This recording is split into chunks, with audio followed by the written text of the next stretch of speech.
You can go outside and home. Hey, come in. You can come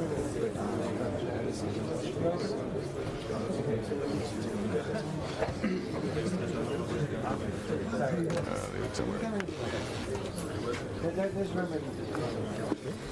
Yeah, that's fine. Come in, sit down now. Perfect. No mouse? I don't need a mouse. Nope. No, I'm fine with this. Oh, wow. People are coming in.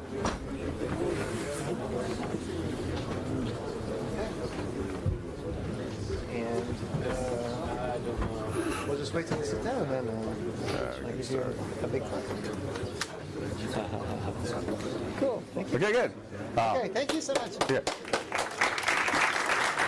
Thank you. Hi, everybody.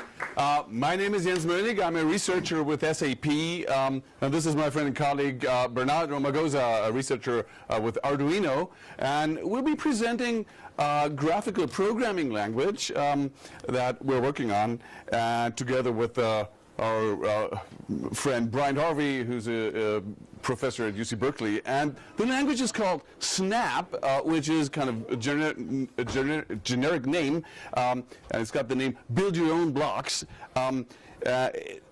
So what is Snap about? Snap is, anybody know Scratch? The language Scratch? Who knows Scratch? Awesome. You all just know Scratch. Anybody know Snap? Okay, great. So I'm going to show you something new. Okay, Snap has been created for a new course at UC Berkeley that's in place now for 6 years. They replaced the old CS10 course, which is the introductory computer science course for non-CS majors, with the new course that's called The Beauty and Joy of Computing.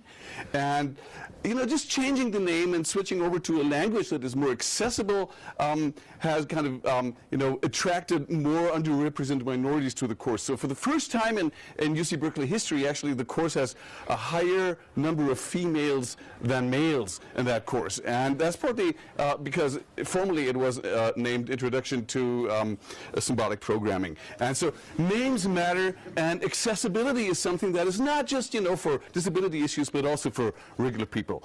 So the development of Snap has been for a long time kind of my side project as I was a programmer and lawyer for another company. But then we got kind of lucky. We got some funding from the National Science Foundation. We got my employers to kind of fund it and let me work on it. It's been MioSoft and now SAP and Y Combinator also.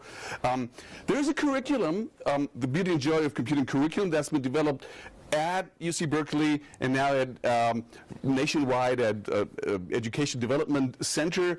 And it's also an APCS Principles course. That's a kind of new kind of course in the United States that's sort of like a centralized, standardized course for the big ideas in computer science, and BJC, the acronym for Beauty and Joy of Computing, is part of that, is one of these courses. And since October now, since the last semester, we're kind of dissipating it nationwide. There's a MOOC on edX, and there's a project to bring this course to 100 high schools in New York City, and we've been working with them for the last year. And they're kind of using this course and also using this language. So the language, which is why we're here, it's web browser based, it's pure HTML, JavaScript, so it runs in the browser. It doesn't have to be installed, which is a problem with schools. If you try to install software, sometimes they won't let you. It's been translated right now into 39 languages, most European languages, but also some Asian ones. It's, of course, free in Libre and open source, so it's all on GitHub. You can fork it, and people have forked it a lot. There's also a free cloud service, so kids can, in school, start a project and then continue working at home by, just logging into the cloud or keep working on it on their iPads. And it's used as a teaching and research platform in many institutions. So, our colleague Brian Harvey coined this term that Snap, which is our language, is basically scheme, but it looks like Scratch. So what does that mean? So from Scratch, we're taking these blocks that stick together, that prevent syntax errors, that look inviting. We've got the 2D cartoonish micro world where there are sprites that can move around. They're against a backdrop, which is called the stage. We've got, the parallelism from Scratch, where things can go at the same time. You don't have to think at the level of ticks in order to make things move, but you have actual, threads and processes. And it's one of the most important things. It's interactive. It's constantly live. There is no compiling run cycle, but wherever you click on a block, it immediately happens. And I'm going to show some of that liveness, which is important to make something self-discoverable. So you don't have to Google how does it work. You can just try it, in a safe environment. So this makes for a low floor, as we say. It's an easy access. It gets you started. But it's also Scheme disguised as Scratch. So from Scheme, we're taking the ability to, not just use the blocks that we give you, but also it's an extensible language. You can build your own blocks. You can build any blocks. And by any, I mean you can even build kind of control structures. It's dynamically typed. So we've got heterogeneous data structures, and we've got lexically scoped variables, which kind of allows us to kind of do real computer science. We have some first-class stuff, including first-class lists of lists that allow us to build any model, any data structures, and we've got a way to think about blocks using blocks, which is essentially Lambda. So we've got Lambda and Lambda capturing non-local state of variables, and that also allows us to not just model any data structure, but to model any control structure, basically kind of build your own programming language in blocks. And we've got some fun stuff like first-class continuations, just because we're talking about Scheme, which kind of allows for us to build our own, like break things and non-local exit control structures. And because we're encouraging students to use this language to build their own control structures, we have proper tail recursion, so they can model it recursively, because that's a powerful idea to think about and to learn. So this is basically the old battle cry of the Logo community, right? So we got the low floor, but we have no ceiling. We do have a ceiling. Technically you can't do everything with Snap, but conceptually anything and everything that you can express in a programming language, we want to be able to express in this kind of, kids-looking like language. So there are some other things that we, took from other environments that inspired us, like Smalltalk, Logo, and Self. So we've got more first-class stuff. We've got more ways to work with data. We've got web API, so kids can play with robots and drones and stuff. It's extensible with JavaScript, so you got a way to kind of write your own blocks, and even if, it doesn't exist yet, if you need primitives, we can transpile and compile the blocks to other languages, so we can embed it on, little robots, because some of these, like Arduinos, they really enjoy having their sketches kind of natively, because they're low-powered machines. And we can deploy these things as native apps also. And this is basically what we call wider walls. So these are the 3 dimensions that we're talking about: low floor, low entry, no ceiling, so you can stick to Snap and do your PhD in Snap, but there's also a wide variety of things, and there's usually more than one way to do one thing. So we're very encouraging people not to just to think this is the right way you can do it, but there are different ways and they should all work. So, oh yeah, let me show you. Okay, good. What's happening? I didn't get my Mac. So this is, anybody seen this? This is kind of the project that started it all. It's called V, and what this is it's a little project, and here's an example of a custom block. And this is how we define the block V. So on the stage, what we have is what every Scratch kit will identify as a list watcher. It's a list, only in the list there are blocks. And this is something provocative. This is something Scratch doesn't give you. So here we have this function V, and I've kind of slowed it down to see what happens. So I'm just going to let this run. So just kind of slowly you can see what it does. It'll kind of turn left, move a little, and then run any of these blocks in the list, go back, turn right, run another any of these blocks. Let me just make it a little faster by turning off visible stepping, so I can run this a couple of times and I get some random ends. And now the question that we ask kids, and this is actually how we what happens now? So now I just press the button and there are 2 V blocks in that list.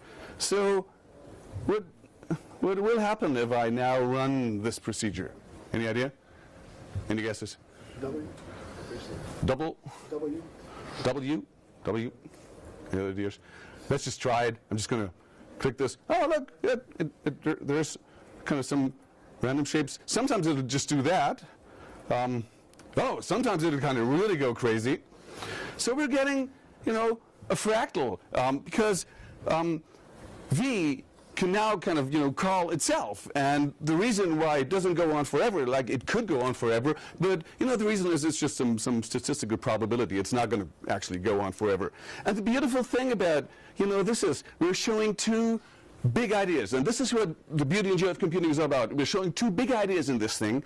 It's a list of procedures. That's procedurous data. Procedurous data is traditionally considered something to be very difficult to understand for beginners especially. But here it's kind of a visualization that's easy for even Scratch kids to get. Procedurous data. And the other way is we're introducing recursion, right? Something that will call itself, and the beautiful example of this is it doesn't even have to have a base case because the base case is just math.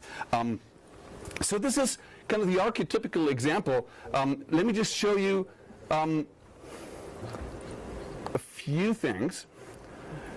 So what we have in Snap is, for example, 3 plus 4, and if I click on this, I'm immediately getting an example, so I can try this. But I can also prevent this from being evaluated by putting it inside a ring. So now it's kind of protected against being evaluated. And then I can go and I can call it again. And now if I call it, I'm again getting 7. So why is this interesting? And I can kind of call it with a parameter, and I'm getting 8. So this is, I can package something and I can unpack it again, and that's seemingly trivial, but what this actually allows us to do is higher order functions. We can pass in the block and evaluate it later. So we can build our own higher order functions. So here's a map, and this is how map is defined. And we can take map and, for example, have a list.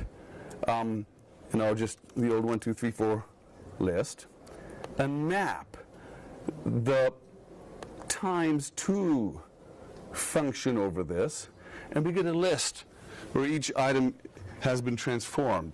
Or we can have, since this is functional, we can have any function in there. Now this is going to be the square function. We can put in a function that makes a list, and we get a list of lists whose first item is the square of the input number, or we can kind of go even crazier and make a list of lists of lists, which kind of turns out to be a table. So with these kind of simple, seemingly simple features, we can do pretty powerful things in computing.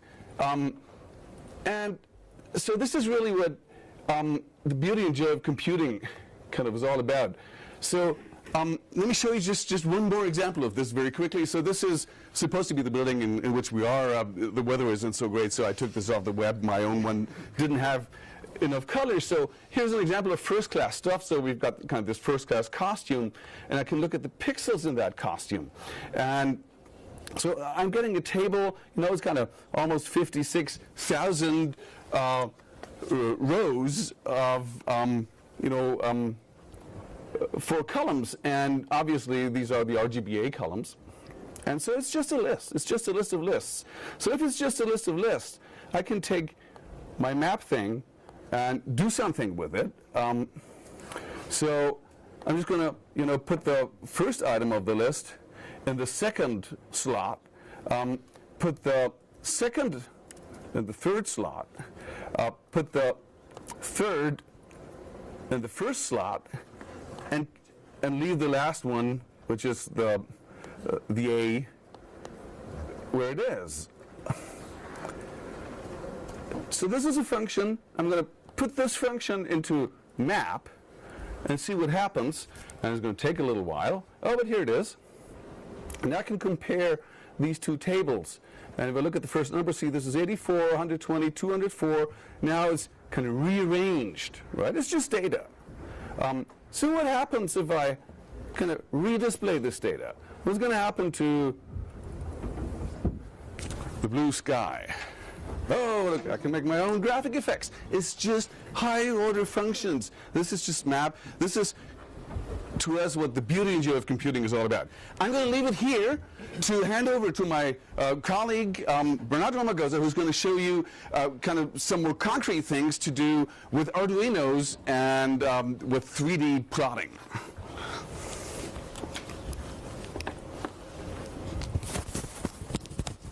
Okay.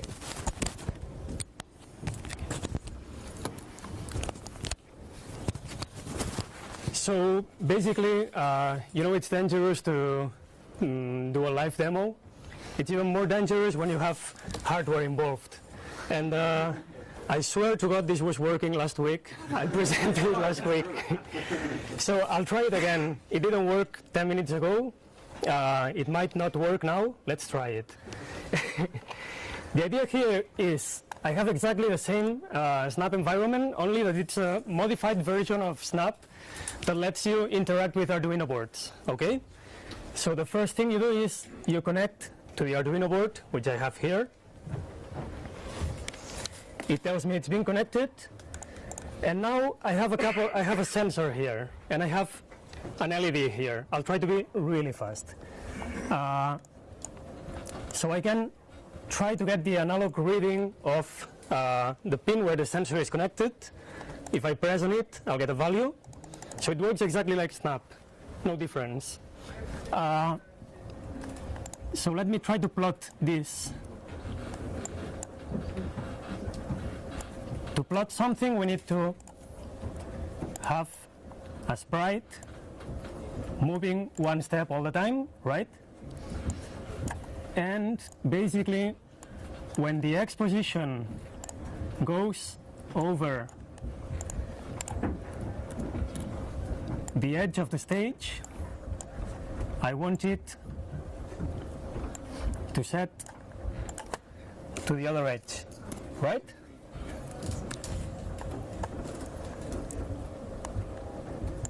Okay. What do I have to do with the Y position? I have to map it to the value of the sensor, right? So I'll just set Y to the value of the sensor.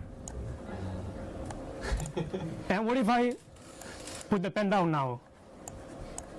And of course I'll need to clear the stage when the sprite gets out of stage, right? Yeah. Okay, so if this was working now, you'd see my heartbeat, which you kind of do, kind of. And I can also map this to, again, the real world. And in the real world, I have this LED that would be mimicking my heartbeat, if it was working. I'll try, because these are very sensitive sensors, and they sometimes need to be under a bit of pressure and in darkness. So I'll try to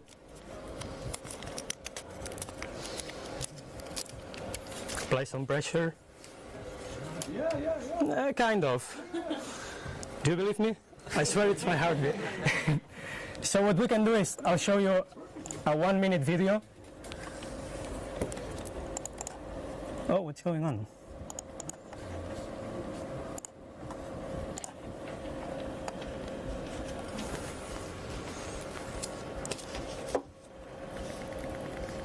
Heart rate monitor from... So this is the heart rate monitor.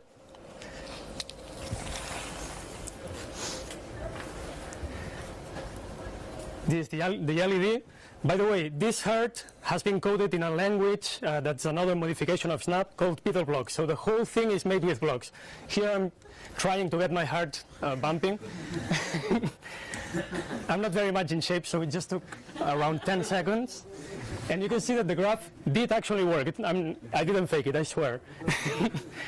I think I kind of broke the sensor by pulling the cables, I don't know. And so to finish the presentation, I want to show you what this heart looks like in BeetleBlocks. This is BeetleBlocks, and basically it's the same thing as Snap, but now you have a 3D world here, and you have a beetle that receives your instructions, okay? So I can, for instance, have it repeat something 24 times and create a sphere behind it, okay? Cool thing about this is once I have my shape, I can download it as an STL and print it in a 3D printer, or as an OBJ and use it in my game, okay? And since this is Snap, you can have your own procedures, you can have your own more complicated blocks. Like for example, this block that I built that generates a heart shape. I of course copied this from Wikipedia. I looked for a function that draws a shape. I don't know the first thing about mathematics. And let me show you how it works.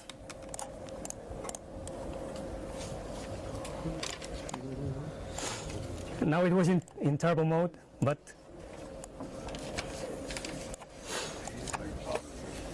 and so basically the idea here is that blocks programming is serious programming, and you can do pretty much everything. And I don't know if we have time for questions. I think. Yeah? Okay. So I think I'm done.